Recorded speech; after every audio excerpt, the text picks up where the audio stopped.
cook for dinner. Preston, stop talking like that. You were raised better than that. Ben Stiller did an interview recently, and he said he has no apologies over the movie Tropic Thunder. I read that. With Drewski accomplishing the greatest whiteface that rivals the blackface that Robert Downey Jr. achieved in Tropic Thunder, I only have one thing to say. You know what I think, guys? I think Black people and white people secretly really love and care about each other. Yes, we fight, we clash, we argue about literally everything. But deep down, I think it's like a brother-sister relationship, you know? We've been in this country extremely long together, and nobody else understands the bond, the tension, and the connection that comes with the history. And the thing is, comedy is still one of those last bridges left. It breaks barriers. It let us laugh at ourselves and at each other without all of the fake outrage, okay? Now, if we can't laugh together, then what are we doing as a culture? As Americans, we've got to do a better job at looking at ourselves not as white, not as Black, but as Americans. That's why the Druski situation is such a huge deal. Now, if you don't know who Druski is, he is a comedian who's known for parody, exaggeration, and skits that play on stereotypes from both sides. He recently went to a NASCAR event in South Carolina dressed as a white guy. I'm talking full-on country look, boots, hat, the whole Americana aesthetic, and the man even had a tan. So realistic, I don't even know if people realize he was Black, okay? Now, this video pulled in 171 million views in just one day. Of course, that sparked controversy. People are calling it whiteface. And I get it, because if a white person did this, it would definitely be considered blackface. So that is fair. But what happens every time is this: whiteface gets equated to blackface, blackface gets equated to whiteface, and suddenly everybody's pointing fingers instead of just laughing. Okay, so we're going to talk about it today, and I really want to know what you guys think about it, because I always tell you guys what I think, but I want to know how you guys feel about this. Welcome back to the channel, guys. I am Carmen JC. If you're new here, make sure you hit the like or the subscribe button, and if you want to support the channel, hit the super thanks or the buy me a coffee link below. Let's go ahead and get into it. Now, I know some of you guys have already seen the clips floating around. And like I said earlier, this thing has racked up 171 million views. So let's go ahead and take a look at the clip.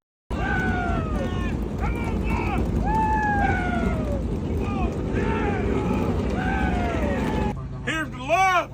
Here's the honor. If you can't come in her, come on her. Yeah! Yeah! Hey, Suanna. Suanna. She's not listening. Hey, come up. You need to listen to your nana. Go ahead, baby. 6 o'clock. Girl, you crazy now.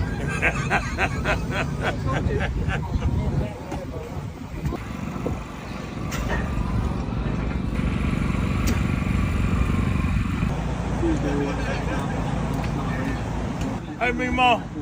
How you doing, baby? How you doing, baby? You good? All right now. Hey, you lost, boy? No, I'm going to the race. What race? NASCAR race. You going to NASCAR? Yes, sir. A little bit. You ain't lost, is you? No, I'm good. I'm going to the race, sir. Sure about that? Yes, sir. Find something safe to do, boy. Yeah. If liquor don't kill us, pussy must. Yeah. Woo! Bring on the truth, baby.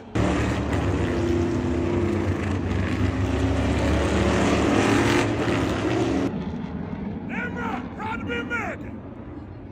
Now, can we all just agree that this makeup artist did a phenomenal job? The tan lines, the whole look, this man actually looks like a white guy. And at least he kind of paid respect to the culture, because it doesn't look like he's trying to clown white people. He looked like he's just out there having a good time with them. And honestly, I love that. I love it because it shows that we can actually enjoy each other as people if we stop being so sensitive and counseling each other for every other thing.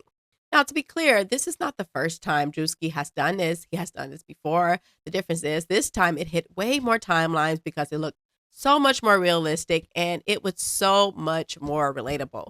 And I'm going to show you guys this video he did prior to this, which really didn't get people mad at all. Let's go ahead and take a look at this video. I know that ain't red. Red, man. No, I'm chilling. I'm posted up. Post it up, bro. Y'all boy come shop, man. I ain't on shit. Tell Man, him I'm ready to jet right here, man. You know what's See, going on, man. I grew up with my grandma. Yeah. See, folks always tell me like, you a white boy, you can't be doing all that. I grew up on that side. On that side, yeah. But I was raised by these folks. Grew up with white folks, but I was raised in the dope hole. In the dope hole, man. I was Straight raised up, in man. the dope hole. Man. I witnessed it with my own eye, man. For real, man. I was raised in the Changing dope diapers, hole. man. Walking around with pull-ups. I'm thinking about another lane. Okay. Another, gotta, you know what I'm saying? I call this thing. Another. I know what you mean by that. I ain't said though. I ain't said. Pull back up the mom, so I'm gonna hit you back, bro. What the hell y'all cook for dinner? Preston, stop talking like that. You were raised better than that. Why y'all tripping like that? Y'all Stop. doing That's that? enough. That is enough. Oh, Come on now. Damn. Now, he did this months ago. It kind of slid under the radar. No one really cared. But now that this one looks so realistic that people can actually relate to it, that's why it seems so offensive. But honestly, like most issues, the bigger point here is simple. You guys can do it. But when we do it, suddenly is a problem. That really is the back and forth here. White people aren't truly upset about whiteface. To be clear, they usually don't care about stuff like this. What they care about is when it starts to feel like bullying, when it's like, you can do things, but I can't. And that's what drives the reaction more than the act itself. And this is much like the Shiloh Hendrix situation. It's not just because white people are tired of cancel culture, though that is a part of it. Another aspect of it is that white people are tired of watching every other group stick together, defend their people no matter what, right or wrong, criminal or not, while they're told that they can't do the same. Black people do this all the time. We defend criminals. We defend the people, whether they're right or wrong, much like the Carmelo Anthony situation. So with Shiloh Hendrick, it wasn't about her calling the kid the N-word. The bigger issue at play was that white people don't feel like they can defend their own. They don't feel like they can be proud to be white without being labeled as racist. And not to mention that she should not be punished for saying words, okay? If your feelings are hurt, if she said hurt words, okay, get over it, okay? I don't understand what we want to do here. Meanwhile, other groups are allowed to defend bad behavior and nobody checks them. That is the frustration that keeps boiling under the surface. And honestly, I love when barriers are broken because it brings us back down to reality. Everybody is the same. We don't have to keep looking at history and blaming everything on the past. Racism itself is not a big problem in this country. The people who keep perpetuating racism are the problem. People are not innately racist. That is not a fact, okay? And the more we can acknowledge that, the faster we can move forward. And let's be honest, if you can laugh when it's your turn but get offended when the joke's on you, you are not fighting racism. You are just being a hypocrite. Now, if you remember back in 2008, the movie Tropic Thunder starring Ben Stiller and Robert Downey Jr., where Robert Downey Jr. actually played a black man. And to be honest, it was hilarious. People loved it. The movie didn't really face backlash at the time for the blackface part. The bigger controversy back then was about how they exaggerated and made fun of people with disabilities. That's what sparked the debate, not blackface. It really wasn't until years later that people start making noise about the blackface aspect of it. And even now, you've got comedians like Deion Cole saying he thought it was funny. Let's go ahead and take a look at this clip. Take a listen. Ben Stiller did an interview recently, and he said he has no apologies over the movie Tropic Thunder. I read that. And Robert Downey Jr. essentially did blackface Mm-hmm. in that movie. He did. And every black person I spoke to about this doesn't have an issue with that. Do you have an issue with that? So I seen the movie and I thought the movie was great. Yeah. I thought it was great because it was a comedy and it was so over the top. I think that's what it was. It wasn't like trying to belittle and demean black people or trying to be something other than that. That's how I felt when I saw it. Now, years later, people can take it and be like, it was, and however they feel, so be it. You know, I'll stand by it. But at the time, in that moment in time, that was a great goddamn performance. So here's what happened. Around 2012, right when Trayvon Martin case hit, the country flipped a switch. Race became an obsession, and I'm not saying it was just that one case, but once BLM entered the room, everything had become about race, no matter what. And that's why Robert Downey Jr. conversation resurfaced years later, especially during the BLM riots. And today, people are flat out insane about race. They cannot see beyond skin color. And to be clear, equality means this: if you're allowed to laugh at me, I am allowed to laugh at you. Simple as that. And at the end of the day, we should be more focused on being Americans, not hung up on skin color, not obsessed with outrage, but being proud of being a part of the same culture.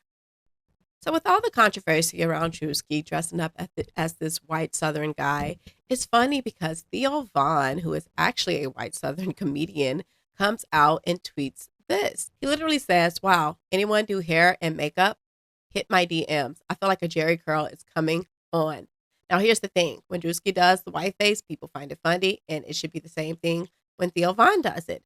Even if you don't find it funny personally, it is still comedy, and that is the point. Don't get mad when it is done to you, because we should both be able to laugh at a joke. And at the end of the day, they're both comedians. That is what comedy is supposed to be, equal opportunity. And if you can make the joke, then I can make the joke. And whoever's funnier, that's who wins. You wear the wig, I can wear the wig too. And that is equality. Just take a look at these photos. Here's Eddie Murphy back in 1984 on Saturday Night Live in a White Like Me sketch doing whiteface. And then you got Martin Lawrence in the early 90s, early to mid 90s on his show Martin doing the same thing, whiteface again. And of course, Dave Chappelle in the early 2000s on the Dave Chappelle show. So this is nothing new. We can't be offended when we're doing the exact same thing too. And this next TikToker is going to basically say what I'm thinking, because at this point, the gloves are off. Let's go ahead and take a listen.